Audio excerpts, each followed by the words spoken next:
So, let's talk a bit about money in this game. I know it's a hot topic, and I would like to offer you a few things today. One is going to be an Atlas strategy, and one is a bit of a mindset, basically.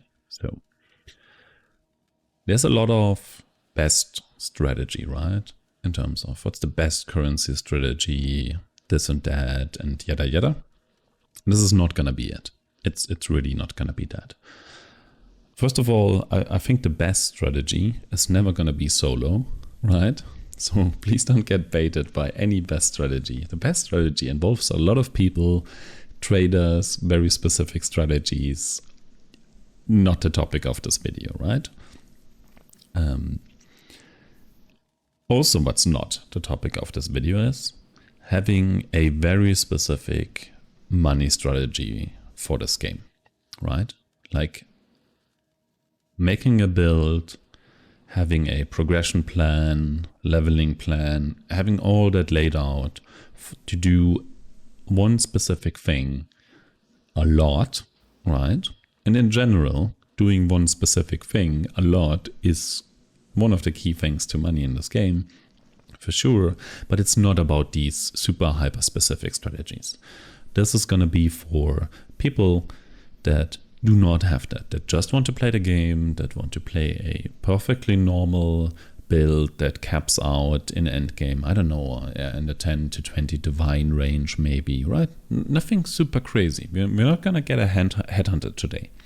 It's for the more normal, I kind of hate this what is an average PoE player and what is not discussion. Who knows what it is? I don't have the statistics of this game. It's for the more normal experienced player into the game, right? So, what I would like to offer you, obviously, I'm going to do some examples, but first, let's talk a bit about a mindset in terms of not getting like insanely rich, but having the ability to play any normal, reasonable build in this video game without struggling to afford it, right? While you're progressing. It's not like day 2 headhunter or anything. Just a normal build that has like a super cheap early game, then gets into I might need to have some currency for crafting, or I might need to buy some items mid game, and also there is like a more expensive end game version of it, right? Like, I don't know, for example, this RF character I have here. I built this character from scratch and I spent like 30 divines on it. Just farmed earlier, right? But just imagine you start a elementalist and I don't know, you play Fire Trap or Ignite DD or whatever you're playing, but actually what you want to play is an RF elementalist, and for example you need this flask here, right? This flask is, I don't know, at the time I bought it was like 10 divines or something like that. You need to get there somehow, but you don't need it immediately. So that means what I would like to introduce you here or have a look at with you is my strategy that I've adapted for a couple of leagues by now that just gets me pretty much anything I want at the time I need it, not immediately, right? I've done actual money strategies before, right? Like insane invitations rushing, like on day 1 starting invitation farming. So I've done all of that. And this is very different. I'm not doing that anymore. I'm just completely done with that. I actually didn't enjoy it as much as I thought, right? So what I mean with that is strategies that inherently have predictable income and cost, right? It's not like one of the strategies that gives you random items that you need to sort through and kind of figure out their pricing and depending what drops. No, I mean strategies, and I'm going to give you a few examples in a bit, that give you very predictable things you can focus on selling, right? Okay. One more thing I wanted to do before we go into these examples is the topic of investment, right? I know, kind of weird flex. I have this mirror chart here from 3.21, and I didn't do any heavy currency strategy, and I believe I bought this thing on day 1 or day 2, maybe day 3. I don't entirely remember, but it also doesn't matter. And because the topic I want to talk about is investment. It's a bit of a weird thing. So we have this mirror chart here. I never sold it. Right, and if I press this button here, it tells me, however accurate that might be, this thing is worth 28 divines at the very end of the league, right? So, you know, for how much money I bought this thing? For 6 divines. Very early on, 6 divines. And that entire concept also applies obviously to divine orbs. If I check right now how much is a divine orb, it's like 210 chaos. Interesting, right? If you played this game for a while, you obviously know this concept, right? This stuff is, compared to chaos, getting more expensive as the league changes. People need more divines for actually crafting. People don't need that many divines for crafting on day 1, they need it later. So the respective value is gonna go up, and at the end of the league, obviously, mirrors shoot up, right? It's not about a comparison between 6 and exactly 28 divines, and like I think over the first like 1-2 weeks, it doesn't move hardly at all comparatively, right? But the point is, if you have the ability to convert your currency to something that is more stable or more valuable, essentially, then you should do that early on. It's like one of these, that's like this investment concept, and I find it really interesting.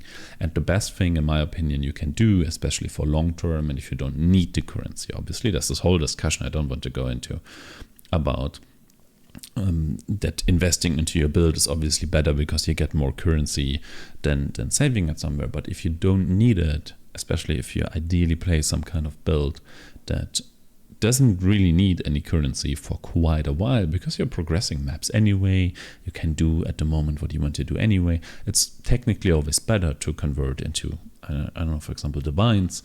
And the very best thing is to convert into anything that has a relation to a mirror of Calendra. Mirror charts, obviously, let's say very early days, let's say 6 divines in my case, but there's also divination cards that relate to mirrors or mirror shards, right? There's like a divination card that is a fraction of a mirror shard, but that one also is directly associated with a mirror and will always be worth a certain percentage of a mirror. So that's something I can highly recommend early on. Sometimes it's even worth it before you like go to bed or you have to skip a day of playing, to just convert your divines into a mirror related item. And it's not uncommon for me that I do that with divination cards, for example, and then just convert it back the moment I sit down to play again. And it didn't happen to me, at least so far, and I'm obviously not a super expert on that. It never happened that I actually lost money on it. Most of the time, I at least made some money. And like the next day, just overnight, right? You go to sleep and you come back and then you have a tiny bit more money, right? And if you don't need the currency actively, you can even leave that for almost an entire league. And all of a sudden, there's just more currency out of it. That's just kind of the investment kind of things. So back to the thing with predictable currency, right? Or predictable money currency. I'm going to give you a few examples, and they are not essentially everything. It's just examples, right? There's more, and you can essentially do whatever you want anyway, right? First one, always going to be, it's expedition. Expedition is predictable currency. Like nothing is going to happen. Your investment for expedition baseline is like on this Atlas tree thing, right? Isn't it? Right? You can just spec into having a chance, or it's this one, to get expedition and get all like these expedition node things and whatever, or you use scarabs to get expedition or map device or whatever. Ideally, you don't use scarab or the map device, you just have it on your Atlas, and you're going to do these expeditions. And what do you get? You get artifacts, reroll currency, and you do get these logbooks. So the cost here, if you do not actually spawn it, like force it to spawn, is absolutely zero. Always assuming, I know the map cost and blah, blah, blah. No, you're running maps anyway, right? I mean just in normal progression, you're just farming, you're just arcing going, right? No special strategy. So your investment is essentially nothing except for stuff on your Atlas tree. And you get very specific things that are always worth currency. What do you get from Expedition? Obviously you have this locker thing. You do get lockbox, for example. Let's talk about lockbox for a second. Where are they? Here. I just went on trade. I don't have a logbook. So, okay, right. If I search for lockbox, like, it looks a bit different here, but even in game, logbook has like, maybe there's one with one. I believe there's always two or maybe three of these little sections here, and they determine who is like the leader of the area. And if you don't know how logbooks works, it means if you put it in to run it, and you have to choose one of the areas, and it always tells you who is like leading that expedition, for example. And there's, for example, the druid, that's the reroll girl, right? It's like the lowest value. And if you scroll a little bit here in terms of prices, Order of the Chalice should be rock, I believe. I think that's rock. Doesn't matter who it is, right? And this pricing, if you scroll here, like just sorted normally, you see a lot of druid and rock, right? But you don't really see the other ones at all. And that is because they have different values. So if you drop lockbox, and in general with lockbox, you have two ways. You can either run them yourself, which is a bit more of an advanced strategy and obviously the better choice, but you also need to be willing and ready to actually do that. Or you just sell the goddamn lockbox. You can just do that. And the only thing I want you to take from here, and I'm going to link guides to each strategy. I'm not here to explain the actual strategies to you. There's better guides. I'm going to link you a cool guide for each of the mechanics. I just want you to know that the value of your logbook depends on who is on it, right? And if you have a logbook, like this one has the druid, like Rock and Gwennen. She's called Gwennen. Rock and Gwennen, right? So Rock should be worth a little bit more than Gwennen. I'm just assuming right now. The value of the logbook is always determined on the most valuable dude or person that is actually on the logbook, because people can choose. If you have, let's say, a logbook that contains, for example, let's say Black 5. By the way, that's the fourth Order of the Chalice. It should be Rock. This is Gwennen. This is Tujin. And this is the other guy. How's he called? I just need to look this up. How's he called? Danik, right? This one is Danik, which is typically the most expensive ones, right? So Gwennen is the cheapest. Then should be Rock. Then there is Tujin, and the most expensive one is this guy. So if I look up a logbook that has Tujin on it, all of a sudden the price just doubled, right? In case you didn't see, because I didn't point it out before. And this is just like randomly looking up price. You're looking at 10C, and you don't see any Tujin. You only see maximum Rock. So probably Rock is kind of the same price than the lady probably right now. But as soon as there is our Tujin on it, this logbook is more expensive. Like this has double Tujin. Double Tujin doesn't do anything. People can only choose one, right? And here, for example, that one has Rock as well, but it's just more because it has Tujin, right?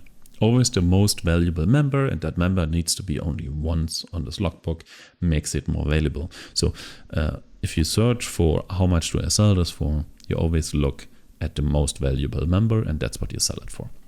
Nothing below that. And if we would go for we want actually Danik, then it's gonna be the most expensive. Like each of them, like this one has Tujin as well, but it's like almost double the price again. That's really important about logbooks, and really important about logbook selling, and also kind of hints at which logbooks you should probably run yourself and which one is like the most valuable to run. I can give you a quick overview why that is. Basically, what you get out of the logbooks is, for example, like logbooks gives you currency for these guys. Like mostly buying currency, also a bunch of reroll, but mostly buying currency. This guy is worth so much because he sells reroll currency for other members. He sells their buying currency at a discount down here, and you can also exchange up here, but that's probably, for the most part, it's not what you do. And if I reroll this, I get more reroll currency, and I get more of the discounted currency. We can just spam this a little bit here. Maybe at some point. It also sells lockbox. So that's also like super, super important. Like for example, then you get like 3 times Gwenin and you're gonna cry, probably. So that's what you do with Gwenin. For 2gen, you just buy straight up currency, right? Like this is 20 chaos probably right now. And then you can obviously reroll this. You get some chaos, you get some whatever ancient orbs or something. Ooh, a little bit of exalt. Wrong league for that, I would say. And then you get a bunch of stuff. Like 2gen just gives you straight up money, and the other two, like this dude, obviously you can craft, and Gwenin you can gamble items, but it's kind of dead, right? So that's like, even if you just farm expedition and you sell the logbooks, then you have a certainty. What are you going to sell? You're gonna sell reroll currency, probably the one that you don't use. Maybe you don't use rock, maybe you don't use Gwenin, then you just can straight up sell these too, right? For example, where are we going? Oh, this is 2gen, right? Rock and Gwenin, I just pointed out the two wrong things. Maybe you just sell this reroll currency. Like right now, Gwenin is like half a chaos per thing. I mean, there's just 80 chaos in there. You can sell this. You're not using rock. Okay, cool. Then sell the reroll currency. Or get good at actually crafting items with him and sell those. But at a simple strategy, you can always sell these things. You can reroll yourself with 2gen, which is guaranteed currency. Like there's like perfectly no market fluctuation within there. And that's what I mean with predictable. If you run 2gen stuff and maybe even the lockbox, you're going to make some amount of money no matter what, and it's super predictable what you're going to get. And also here, if you feel super uncomfortable, you can sell these actually at a value of 7 apparently right now. You can either use this guy yourself, or worst case you just sell the reroll currency, and then obviously you go to this guy and just buy currency, and you might be just selling the lockbox yourself, or go more advanced and run the lockbox and interact with the members yourself, so you actually get more out of them, which is for the most part gonna be 2gen, probably, right? So that's like one of the strategies that doesn't have huge variance at all, right? Next one in there, and it's a bit of a spicy one, especially after I made another video about it, is essence, right? And also beast farming, right? I made pretty recently a video about how to be careful with that, and that one, I didn't try to say it's a bad idea. It's an amazing idea. Essence farming and also beast farming, but that one depends a bit more, is in general an amazing idea. You just have to keep a few things in mind. If you're interested in the pitfalls there, then have a look at that video. But if you are farming essences, right, what are you getting? Are you getting a bunch of random currency and items that you need to price and put in a dump tab and whatever? No, you're getting specifically stuff in this tab here, right? So you can either go and single price it and do a lot of selling, or you can do very simple bulk selling, right? Prices obviously are going to fluctuate there. You need to find a buyer and all of that, but it is a very straightforward. Essence will be in demand. We can assume that is true, and we will just assume that is true. And I will be able to bulk sell them. Who knows at what price and how quickly? Sure, but you have this very specific item you're getting out of your strategy and mechanic, and you can focus on actually selling that specific item. There's nothing fancy involved in that. You get whatever is in this tab, you watch a guide on how to upgrade these and how to sell them, and that's it. Super, super simple. Same with beasts, right? Obviously, there's a lot technically in beast farming of different beasts and their values and but realistically, right? If you're going for the strategy as a more not like super advanced player, you're gonna farm frogs and weird spiders, and maybe you're not even selling the spiders because it's not kind of not worth it, or you do it, who cares? And you're going to sell these frogs. So you have perfectly predictable investment, and you know exactly what you're going to get, and you're going to sell that, right? With beast farming, it's even more so. It can get quite pricey to actually run this. Also, like with essence farming, it's not pricey, but you have to do consistent investment. But you know exactly In both cases, you know pretty much exactly how much you invested and you know exactly what you're getting out of that. Just especially with bees, be a bit careful in terms of how much are the frogs in demand right now. Are you selling frogs like really cheap right now? But it would be way better to wait a bit and sell them later. Like, what is the time for that? And gonna link you a good guide on that, I think. I can have a look. But it's like very predictable. You're farming for a specific thing, you're gonna get that thing, and that's done. The only reason I actually included beast farming here is because it pairs so well with Essence, because both of them you do below level 5 maps, right? You do in low level maps. So I mean, if you're running Essence, it's kind of crazy not to run beast with it unless the market significantly changes, but you have to look out for that anyway. Other than that, very predictable. Other thing, harvest, right? I don't have it here. Well, where is actually harvest currency? I've done very little harvest farming, but if you're farming harvest, right, what do you get? You get these life force things here, and then maybe very, very rarely gonna get this thing here. That's just like super valuable item for sure, but you're running a mechanic, you're getting a very specific, very manageable thing out of that. And I believe the only one that's worth anything is the yellow one anyway, or whatever color it is. I'm gonna link you a guide. You're gonna figure out what color it is, and that's the thing you're going to sell. You know it will sell. Again, it's a bit about the market, like at what time are people actually using it in the league. But other than that, simple strategy, farm the thing, do it repeatedly. This is what you're getting out of it, and this is what you're going to sell at a certain price that is always going to be in demand to some extent. And then it's a super, super simple strategy. Not much random things you're gonna get, right? Another thing in that direction is, just randomly have it in my inventory anyway, so I was trying something with that, is Delve, right? Delve obviously has a lot of specifics, right? And Delve it's probably not one of the best ways. It might be a good way, right? But it has a lot of intricacies. But if you're farming Delve, for one hand, you're getting fossils, right? And they're a bit more complicated. There's a lot of them. You need to do a lot of clicky, but the majority of things you get in Delve is going to be these fossils here. Obviously, you have these different nodes down in Delve, right? If I look like at the chart here, I have like an undeveloped chart right now. If you look at the chart, right, there's like these special nodes you can go for, and you can get like more currency out of it if you go this thing and Crystal Kings and whatnot.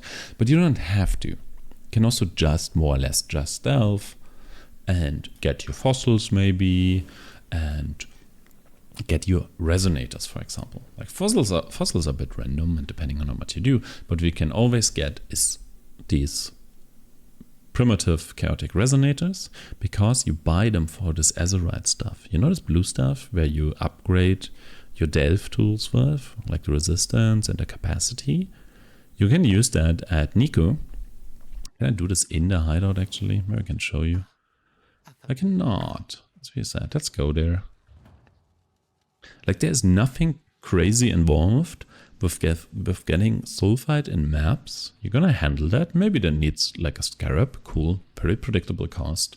You're gonna get your sulfide, and you're gonna go down into the mine, and you're gonna get this this azurite stuff here, right? The one you use in this one, right? It's actually a currency you have. It's not only in this generator here. You can also use this at Nico, and you can just buy these things for it. Like for 300 you get one, and how much are they worth for it now? 1.8 chaos. Let it be 1 chaos, let it be 2 chaos somewhere over the league, right?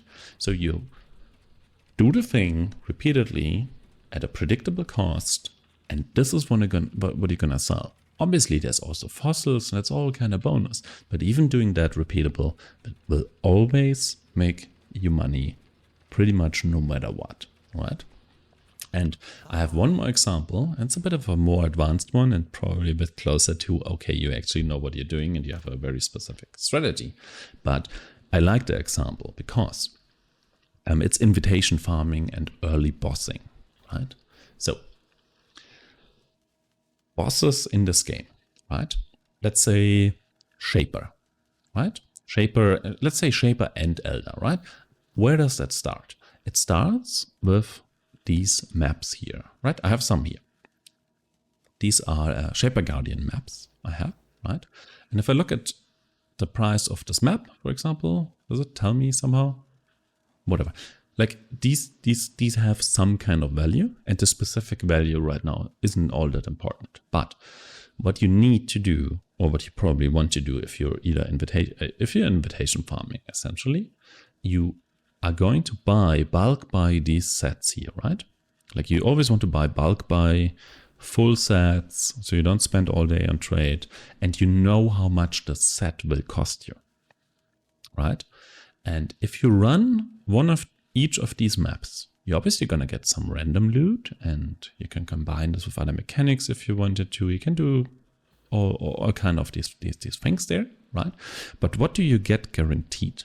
Like every time you kill all 4 of these guardians. First of all, where did it go? You're going to get credit to this, in this case, what did I show? Was it Shaper? I don't know. Then you get credit for this Maven invitation deformed. So yeah, I can't point at it, but like the Lair of the Hydra, Maze of the Minotaur, Phoenix, and Chimera, they're gonna light up, and as soon as you've done one of all of these maps, you've gained credit there. For, let's assume each map costs 10C, just for easy math, right? Each map costs 10C, or the entire set. Let's say the entire set costs 40C. So you just invested 40C to guaranteed fill this up. So then you also need to go and buy, or potentially buy, one of these invitations here. I just don't have one. Let's assume there's a formed one, right? And you're gonna drop some of them, but not all of them. So every time you have 40C to fill up this list, right? 40C investment, and let's just assume the invitation costs 40C as well. Maybe it does, I don't know. Then you have 80C investment, and what you get for that is some Maven splinters, right? Because you can then run the invitation. So you guaranteed, it's depending on how well you can roll the map or the invitation, then you get a guaranteed amount of these Maven Ritz splinters. And they have like a more or less guaranteed value. I mean, they have value for sure, and you will for sure be able to sell them, right? So then the question is, are these splinters, like the guaranteed loot, is that value higher than in our case 80C? Probably not, right? But the next thing that you're also getting, you're getting 4 of these fragments here, right? And on average, in theory at least, you get a full set, right? If you like run 100 sets, you're gonna have roughly 100 completed sets of those. And they have value, right? They will always be dropping, right? Let's say in this case, it's pretty much 40C, by the way, right? So you're already knowing that if you run these maps, 4 maps, and they would in theory cost 40C, and you also get 40C back in fragments, you already paid for the maps just in your fragment sets. Then you pay another 40C to get these writs there, right? Ideally, they are also at least 40C in value that you get out of them on average. If they are over, right? If the sum of getting this guaranteed and getting this guaranteed is over 80C, you're automatically printing money. Like you can't lose money in that moment, right? If it's the same or under, then it depends largely on how ready you are with generating currency out of the extra drops around it, right? Or maybe you're not. You're like, the value is exactly the same of the guaranteed drops, and that's typically where the value, right, kind of gets to what people are selling for. Then you can decide for yourself, is this worth it, right? And if it is, at that moment in time, you go, you buy 50 sets of the maps, you just run all of them, and you get like guaranteed value out of that, plus whatever. But the kind of mindset thing I'm trying to explain here is, you can look at the guaranteed outcomes of these things. And with invitations and boss farming, it's like very specific, because you have like very specific items, right? Cool. So similar example there. What if you just buy these sets, right? You just don't run the maps. You just buy full shaper sets, right? If you go by this, and probably in bulk, nobody's gonna sell this to you for 40, roughly 40C, and especially not for 38C, but whatever the bulk value is. For simplicity, we're just gonna assume the bulk value is actually 40C per set, right? Of these Hydra and, oops, can I just go over there? Can you just leave me over there? It just goes away if I go in there. Okay, fine. I cannot point at it, but yeah, right?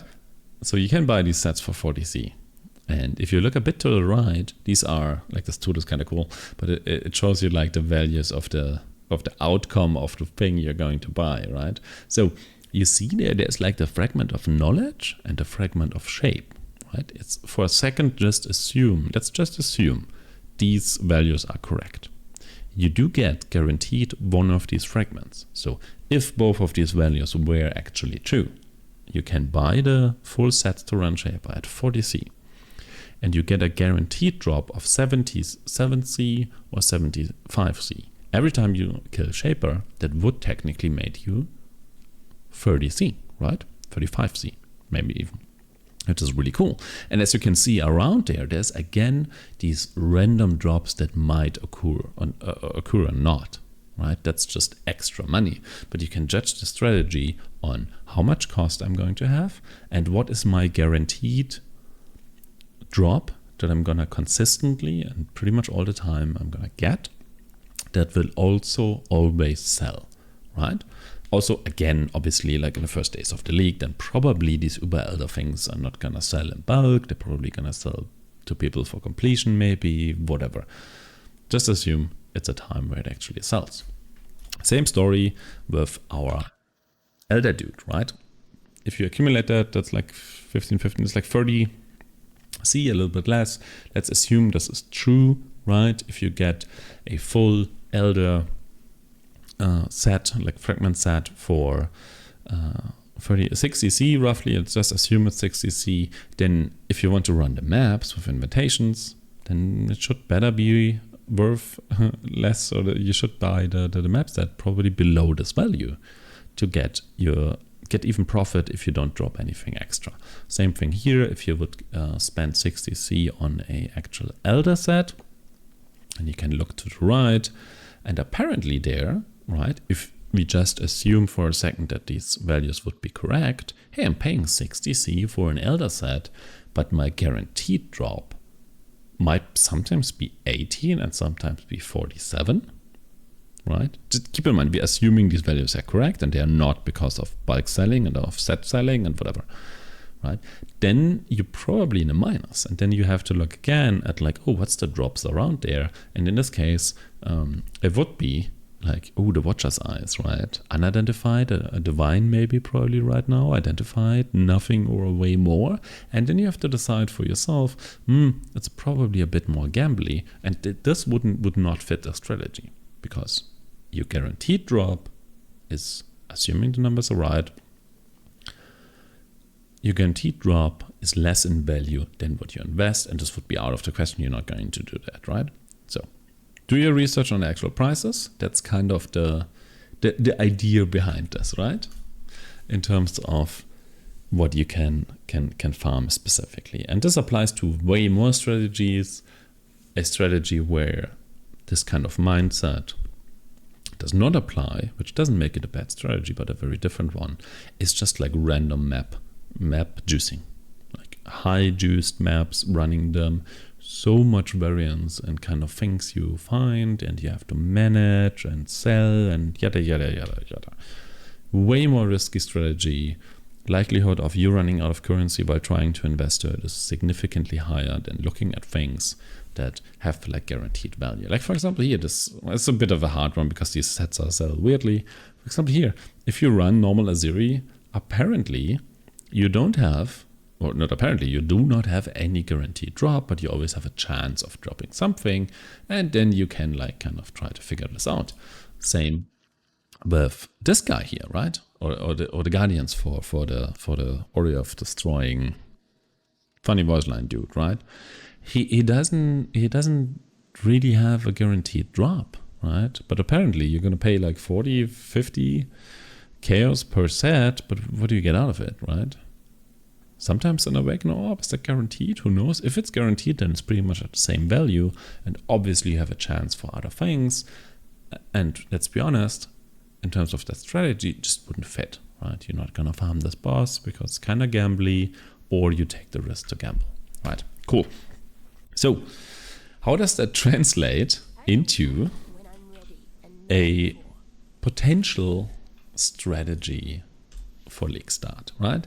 And this is basically 2 videos in one. Sorry about that, but yeah, people watching me for a while know I like to ramble, and I can't make short videos. I would like to give you like a happy life atlas tree, right? And this one is a little bit less about money, but about league starting and about happiness. In my terms, it's like this entire strategy is something that makes my Path of Exile life as I don't need insane amount of currencies. I just want to play a build so much better, right? So what you're looking at right now is my actual plan for a for League Start. No matter if I play trade or if I play SSF or hardcore or whatever I'm gonna play, this is gonna be the atlas tree I'm gonna go for, right? You might also recognize this one because it's like pretty much the standard SSF atlas tree that I stole from someone and I forgot some time ago. It's just a little bit adjusted towards the 3.22 one because just some of the things moved, right? So what is in this atlas? And for most softcore trade players, there's one thing in there that's super weird. Why is it on the right side?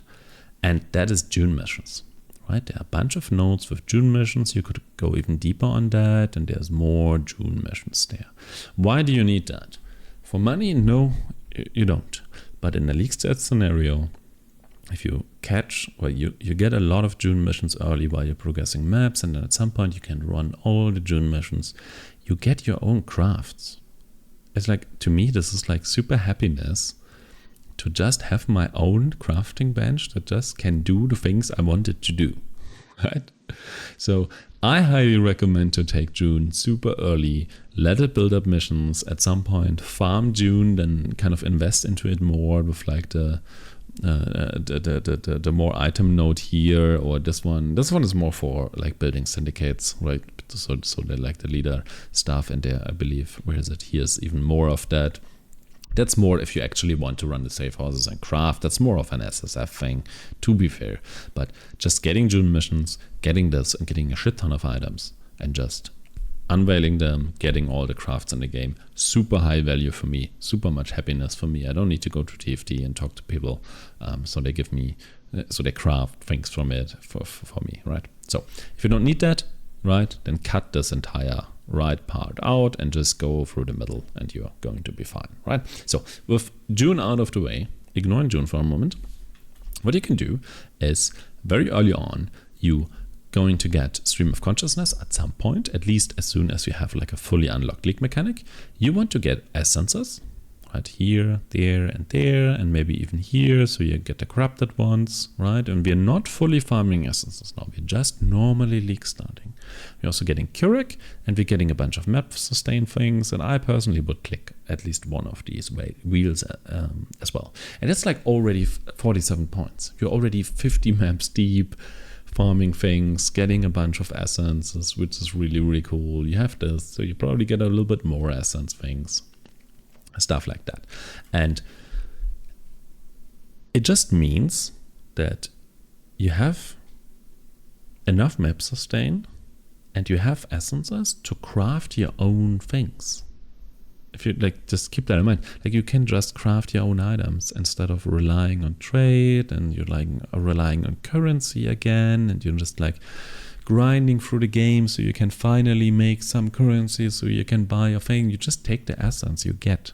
It's not about bulk selling essences right now. It's about you can take the essence and throw it on bases because they are not free. Obviously, you went into maps and did something with them. You could technically sell them, but you have them and you're just playing the game, probably more intended than most people do, and you craft some stuff. Makes me super happy to just have that. I don't need to trade for essences. I don't need to trade for any random ass gear. I just make some gear, right? After that, like, if you get that, just get essence, some map sustain, and in my case, June, okay? After that, how about you get expedition, right? Take some of these nodes. I need to find where the other expedition ones are. You don't take these. Here you go. You might take all of this. Maybe this is good. And you take it, and then obviously you probably go to here first because logbooks are really good. And you get a bunch of expedition chants and logbooks, which is like kind of cool. And then you probably also want to go and, like, I don't know, depending what your strategy is, you can probably kind of block everything except for expedition in this case. And all of a sudden, you have an atlas that has a really high chance to spawn expedition, to spawn essences, and you're already at 80, I don't even know what these points are called. Atlas point things, right? You're just like, you're quite deep into progression already. And what you have now is you're generating essences to craft your gear. You're generating expedition currency. And at this stage, as soon as you're fully invested, you have a choice to either use all the things that come out of expedition yourself. You can start rock crafting. You can, don't gamble at Gwenin, just sell these things, right?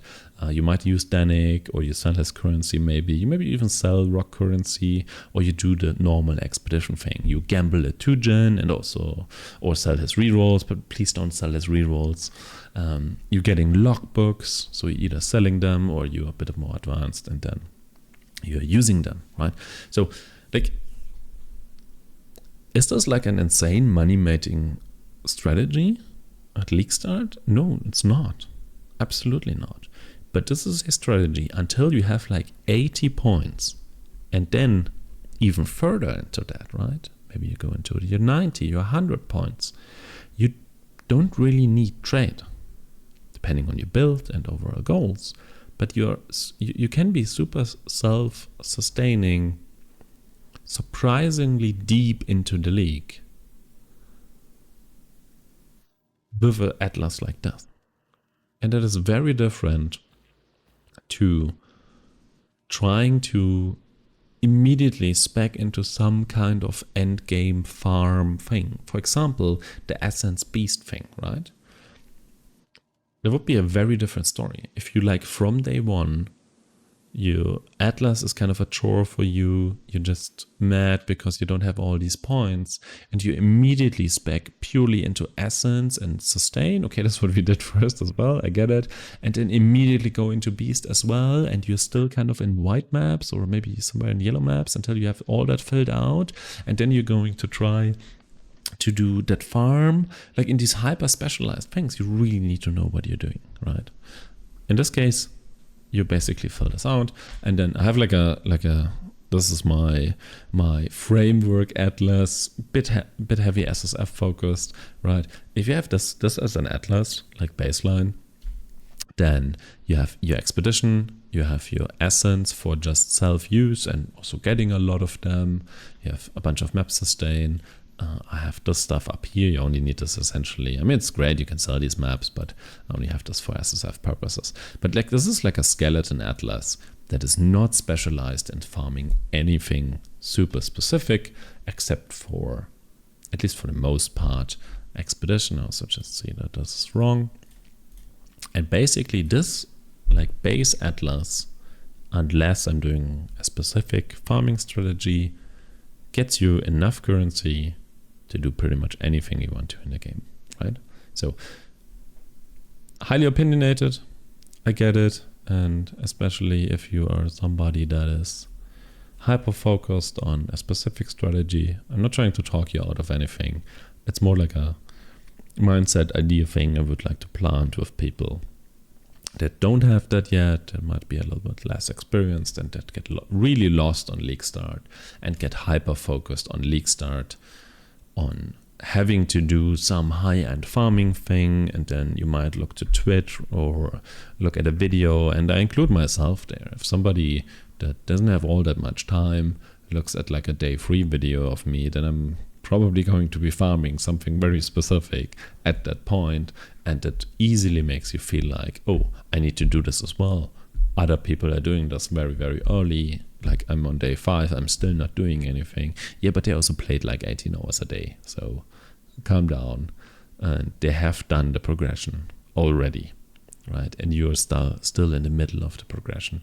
And for any like serious strategy, to be fair, you probably need at least 60 points anyway to do even the beast essence thing, which is, in terms of points, quite cheap. If you want to seriously farm expedition, you're gonna need to be in red maps anyway. So there's no need to like crazy rush it, right? Just if you're only doing yellow maps anyway, then it's not the strategy to allocate all the expedition things and be hyper focused on it, right? You need to do map progression. That's the only thing you need to do at this point. You need to pick up essences so you can build your character. And you're still going to do maybe some expedition if you have it already allocated. But the reason is not money right now. The reason is getting currency for rock, improving your character. So at the point where you get to T14s, T16s, you can actually handle a fully blown expedition. Or if you go back then to do like the Essence Beast stuff, you can handle the essences, which is pretty easy, honestly, on white maps, but you can do it quickly and efficiently. Don't skip your progression phase, and you're gonna have a significantly happier life. And also, do me a favor, try something like this. I try to link you some articles.